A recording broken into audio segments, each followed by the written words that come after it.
To accuse President Obama of engaging in class warfare. Paul Ryan just did it again today, telling a conservative audience, of course, at the Heritage Foundation that the president has been sowing social unrest and class resentment. But new poll numbers show Americans aren't buying it. They think the policies of Republicans in Congress actually do favor the rich. They want the government to tax the wealthiest Americans more, and they say that the distribution of wealth in this country just isn't fair on its face. And nothing could better frame that absurdity of Paul Ryan's argument than the results of a new poll by the nonpartisan Congressional Budget Office. Catch this. Look at these charts.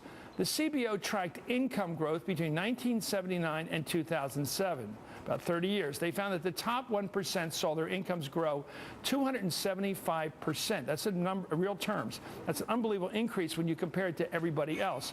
Americans in the top 81 to 99% grew their income 65% in that same period. For the bottom 20%, incomes increased only 18%. Here's another way of looking at this rising inequality. Between 1979 and 2007, the richest 1% of us doubled their share of the national pie from 8% to 17%, while the rest of America, the 99%, saw their share of the pie get smaller. The richest 1% grew their share thanks to increasing incomes and more favorable tax policies at the expense of the other 99%.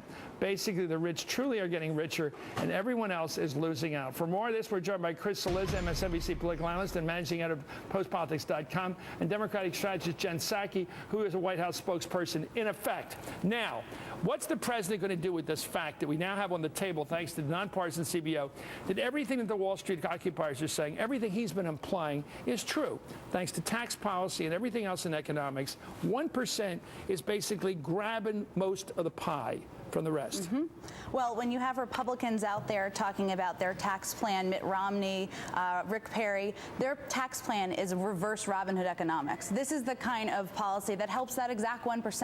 And I expect the president's going to be out there talking about that. Let's hope, we hope that the Republicans are going to run next year on this platform. Are you surprised they stuck their foot in it again by saying they're for a flat tax, which everybody knows reduces the top rate down and increases everybody else's? I was pleased, but perhaps not surprised. I mean, this is a group that has shown themselves to be completely disconnected from what's going on with the American people. Chris, why do you think, you're an analyst, not an opinion guy, but analyze this, as they say in the movies, analyze this. Why do they keep doing what they're doing when they know it offends the public, offends the middle class?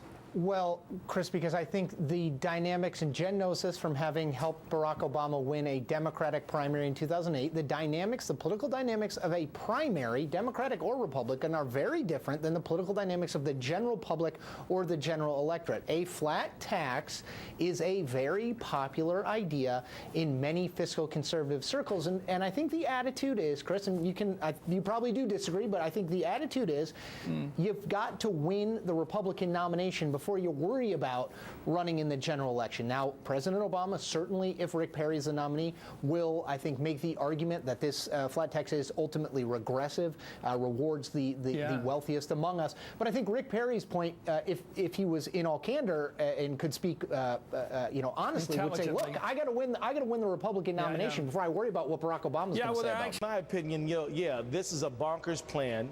It is Robin Hood in reverse. It's Robin, like you said, stealing.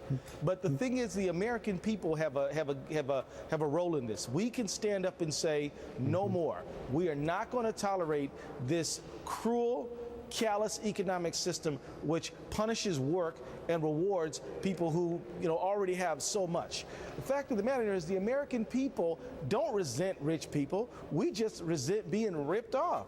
The American people want to have an American dream in which any kid anywhere can aspire to do well if they work hard. That's not too much to ask for. But Congressman, see, I think that again we have the wrong premise. You're absolutely right. Why are we defending that? We're not doing anything to rich people. They're cutting poor people.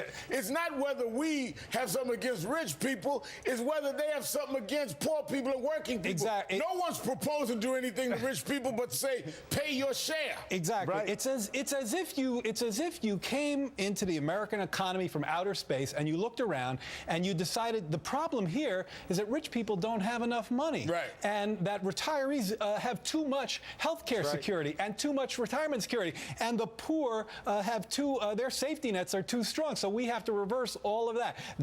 and the middle class. And we're going to reward the rich with more money. We're going to take it from the poor. And we're going to accuse the president, as Ryan said today, of class warfare if you dare interrupt the conversation. Exactly. So what the Republican road, the problem with the Republican plan, simply put, is that they're scratching exactly the wrong itches. We've got a lot of real problems in this economy. You heard the president talk about them in your introduction. Jobs, incomes for the middle class. All of these things go exactly the wrong way. And that's why the American people are so disappointed, so actively upset that that folks in this town simply aren't listening to them. Now, Congressman, it's not just Ryan. I would not want people to think this is just a Ryan deep problem. Look at Boehner. Boehner, you're the speaker in your house at this point, certainly no choice of yours. He talked about deregulation today. Look at how he is trying to deregulate everything so we again expand this inequality. This is a federal regulatory onslaught like no one has ever seen. Listen, I don't want dirty air. I don't want dirty water. Come on. It's about what makes sense in order for America to be able to compete. Now, we need to regulate because we're trying to protect people. He calls this talking about dirty water and dirty air like it doesn't mean anything. And then when he makes these arguments about deregulation, Jared, let me show you this graph of who did the regulating and deregulating.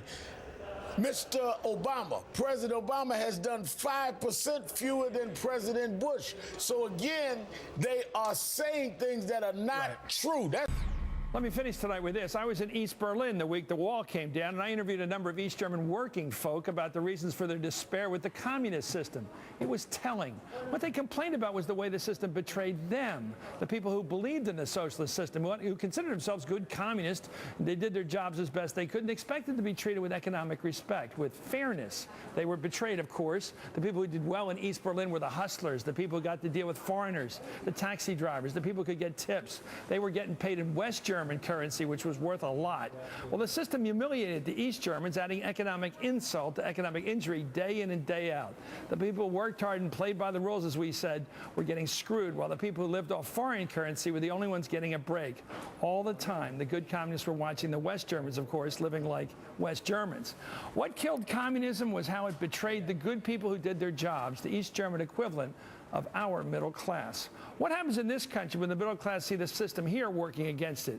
What happens when the people who make things see the wealth of the country going to the very top, to those who seem to make money off having money? Well, today we learned from the nonpartisan Congressional Budget Office that the top 1% has doubled its share of the take. Something tells me that we're not going to see the people roar up and say enough is enough like the East Germans 22 years ago did, but they're definitely beginning to rumble, that 99%. The worker bees who believe in free markets are beginning to wonder if that level playing field out there just got a little too slanted.